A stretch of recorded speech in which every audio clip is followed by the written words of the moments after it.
Salut à tous, aujourd'hui on va tester une imprimante avec des caractéristiques très intéressantes et surtout une imprimante très facile à utiliser. C'est parti.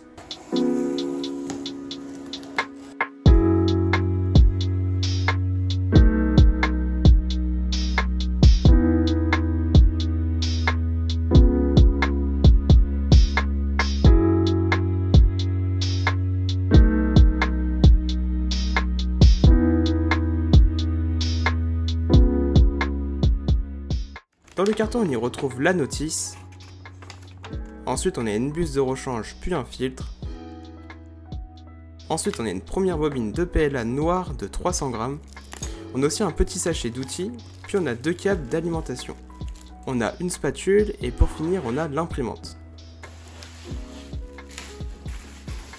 L'imprimante ne nécessite aucun montage, il faut juste enlever tous les films plastiques, puis brancher l'imprimante afin de pouvoir faire bouger l'axe Z, ce qui va nous permettre d'enlever les protections en mousse. Et donc on a une seconde bobine de PLA à l'intérieur de la mousse. Regardons maintenant les caractéristiques de cette imprimante. Alors comme vous avez pu le voir, on est sur une imprimante fermée, ce qui va nous permettre d'imprimer des matériaux sensibles au courant d'air comme de l'ABS.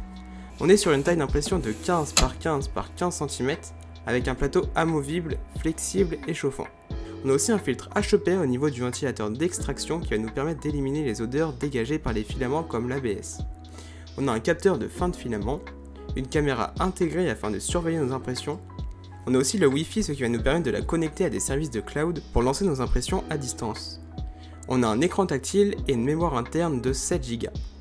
On a aussi un système de changement rapide et facile de buse, des petites lumières sur la hautaine pour illuminer nos impressions, et voilà pour les caractéristiques. Regardons maintenant ce qu'elle vaut en pratique. Donc premièrement, on peut allumer l'imprimante, puis j'ai lancé le préchauffage de la buse et du plateau.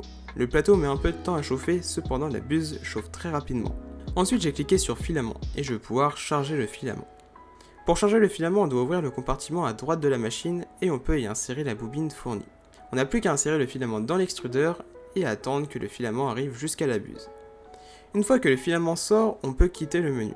Comme c'est la première fois que je l'utilise, je vais me rendre dans les outils puis paramètres afin de faire la calibration du plateau. L'imprimante bouge et vient se rendre au centre du plateau. Et on peut placer notre feuille de papier sous la buse et descendre la tête jusqu'à ce que la buse frotte légèrement à la feuille. Et on peut valider. J'ai ensuite changé la langue de l'imprimante en français. Ensuite je me suis baladé dans les menus, donc on peut activer ou désactiver le capteur de fin de filament. On peut accéder aux paramètres de la caméra, allumer ou éteindre la lumière, on peut aussi la mettre à jour, la reset et désactiver la sonnerie.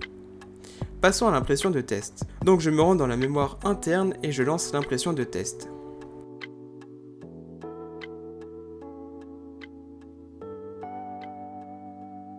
Et voilà, c'est fini, donc on peut enlever le plateau pour pouvoir décoller tranquillement l'impression. Le cube doit faire 20 par 20 par 10 et les codes semblent très bien respectés. Regardons maintenant ce que l'on peut faire avec le Wi-Fi sur cette imprimante. Alors premièrement, on vient choisir son réseau Wi-Fi et on rentre le mot de passe. C'est un peu long de taper le mot de passe Wi-Fi avec l'écran, mais c'est à faire qu'une seule fois. Ensuite, on a deux services de cloud, Flash Cloud et Polar Cloud. Il faut en choisir un et associer son compte. Comme il y a deux services de cloud, j'ai décidé de le tester afin de savoir lequel était le mieux. Donc on commence avec Polar Cloud. Après avoir associé mon compte, je peux activer le service Polar Cloud et on se retrouve devant le PC. Après avoir créé mon compte sur Polar Cloud et associé mon imprimante, je vais pouvoir importer un STL, donc un petit Benchy. Le slicer est directement intégré au site, on peut changer quelques paramètres puis cliquer sur Print. Et une fois que l'imprimante est prête, on peut lancer l'impression. Et donc l'imprimante commence à chauffer, on a même la caméra de l'imprimante à côté pour la surveiller. Du côté de l'imprimante, on voit que le fichier a été transféré et que l'impression se lance automatiquement.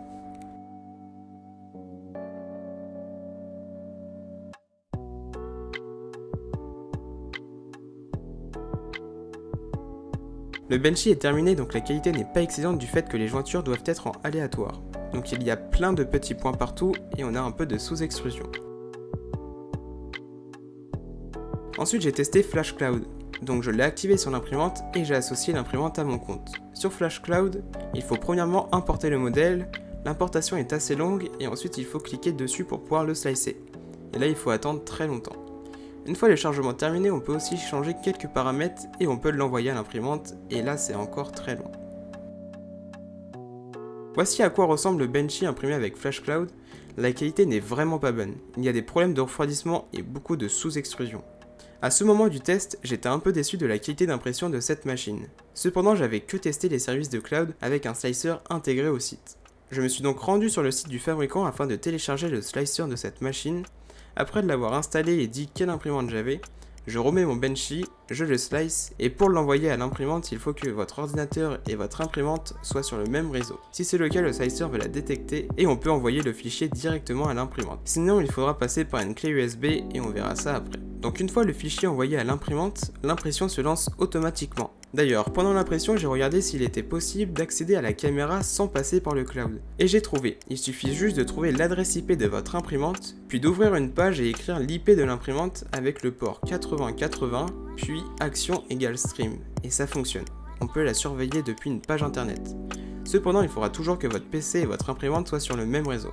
L'impression est terminée et je suis soulagé, la qualité d'impression est vraiment meilleure qu'avec les services de cloud. En continuant mes tests, j'ai voulu voir s'il était possible de passer par Cura pour le slicer. Malheureusement, l'imprimante n'est pas répertoriée, mais grâce au service de cloud, j'ai trouvé le G-code de démarrage et le G-code de fin. J'ai donc ajouté une imprimante custom dans Cura et fait tous les réglages qu'il faut. Et j'ai lancé mon Benchy. La qualité du Benchy est un peu meilleure qu'avec Rex Slicer, cependant j'ai imprimé un peu moins vite avec Cura, d'où le gain de qualité. Normalement avec Cura on ne peut pas lancer l'impression depuis son PC, mais j'ai trouvé une application sur le Windows Store qui permet de nous connecter à l'imprimante avec son IP afin de lui envoyer le G-code. D'ailleurs en parlant de G-code, quand on utilise Cura il faut renommer nos fichiers en .g afin qu'ils soient lus par la machine. Et pour finir les tests, j'ai imprimé depuis une clé USB. Pour ce faire, on slice avec Rex Slicer ou bien avec Cura. On met le fichier dans la clé USB, à renommer en .g si on utilise Cura. Puis on va se rendre sur l'imprimante et il va falloir désactiver la caméra si vous voulez imprimer depuis une clé USB. La qualité des Benchy imprimés depuis la clé USB est la même qu'avec la mémoire interne. J'en ai fini avec tous ces tests de slicer, donc comme vous avez pu le voir, les services de cloud ne sont vraiment pas bien. Leurs slicers sont de mauvaise qualité et il faut être patient pour lancer une impression. Cependant avec le cloud, on peut lancer et surveiller notre impression à distance. Ensuite avec Cura ou Rex Slicer, on peut facilement lancer une impression depuis votre réseau local sans se déplacer devant l'imprimante. Pour conclure sur ces tests, je dirais que le meilleur et le plus simple à utiliser est Rex Slicer. Heureusement car il est conçu pour cette imprimante. Il suffit juste de mettre son objet, puis de lancer l'impression. Il n'y a pas de prise de tête et la qualité d'impression est très bien. Pour continuer sur les tests de cette imprimante, j'ai voulu tester l'impression d'ABS, car c'est la première imprimante que je possède qui a son propre caisson. Je vais donc pouvoir charger l'ABS dans l'imprimante, et comme vous pouvez le voir, une bobine de 1 kg est trop grosse pour entrer dans l'emplacement de la bobine. En me baladant sur le site de l'imprimante, j'ai vu qu'il y avait un fichier pour imprimer un support de bobine de 1 kg. Cependant, il faudra qu'elle reste dehors.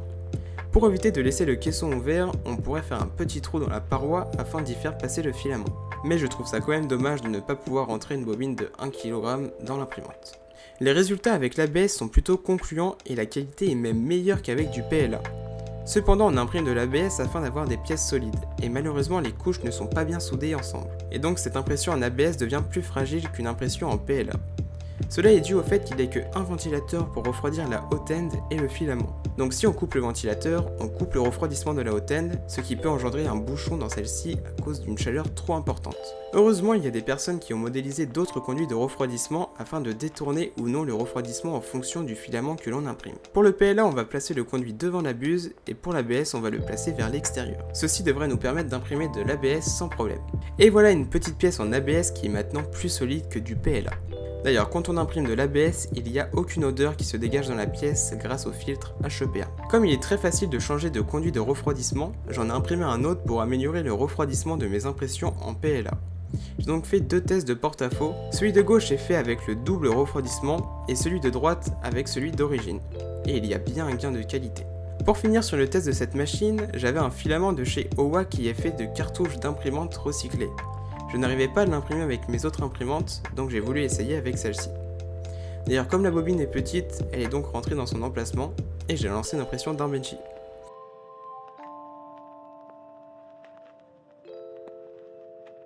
Et voilà le résultat, j'ai enfin réussi à imprimer quelque chose de correct avec ce filament. Allez, passons à mon avis sur cette imprimante. Premièrement, elle est proposée à un prix de 479 €. C'est vrai que c'est assez cher pour cette surface d'impression. Cependant, cette imprimante est très facile à utiliser, il n'y a aucun réglage à faire à part le nivellement lors de la première impression. Le slicer fourni est lui aussi très simple à utiliser et très bien paramétré pour cette machine. La Wi-Fi est très pratique pour pouvoir lancer une impression depuis son PC sans bouger. Cela peut être intéressant dans le cas d'une entreprise où l'imprimante serait loin du poste de travail.